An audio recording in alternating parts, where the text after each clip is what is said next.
introducing Moses and Susan from Diamond, Missouri. Their one action ultimately prevented 2 billion people from starvation.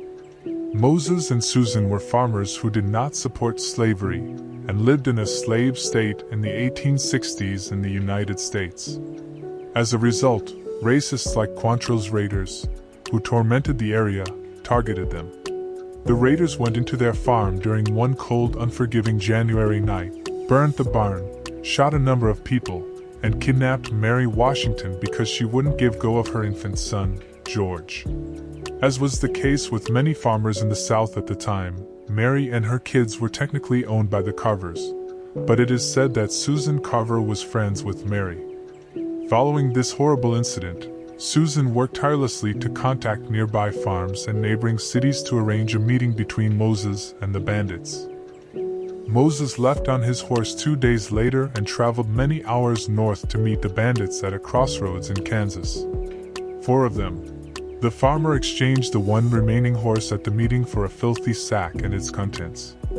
Moses dropped to his knees as the robbers fled, and there, by himself, in the cold unforgiving winter night, he pulled from the sack a naked, nearly dead baby boy.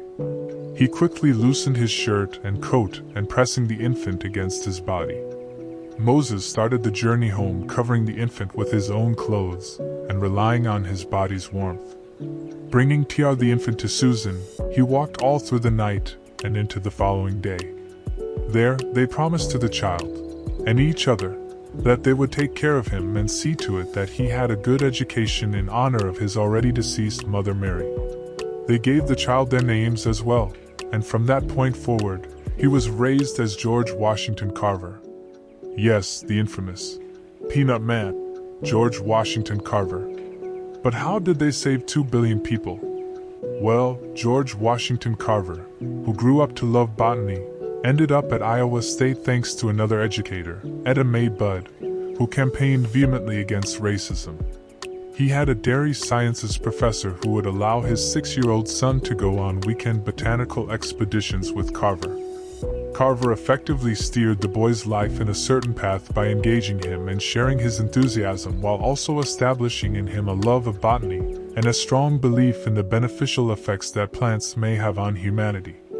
Wallace grew up to, among other things, become the U.S. Secretary of Agriculture and Vice President under FDR. During a trip to Mexico, he observed the importance of corn for many Mexicans' diets, as well as their struggle to grow enough of it. At that point, he made the decision to establish a station in Mexico with the primary objective of breeding corn and wheat for arid conditions. A gifted young scientist from Iowa named Norman Borlaug was recruited by Wallace to take the initiative on this endeavor. Shortly after, Borlaug figured out how to breed high-yield, disease-resistant corn and wheat for arid areas. In the most isolated and dry locations on the planet, his product thrived and rejuvenated unlike anything else. His finding therefore prevented the starving of an estimated 2 billion people throughout the years. Later, Borlaug won the 1970 Nobel Prize for Peace, and also the U.S. Presidential Medal of Freedom for his contributions.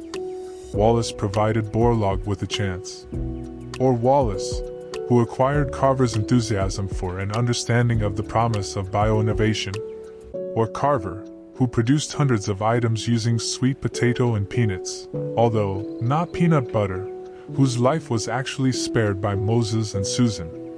Or was it Moses and Susan, a married couple of Missouri farmers who insisted on upholding moral principles despite difficult circumstances? Furthermore, how many lives have these 2 billion actually improved or saved since then?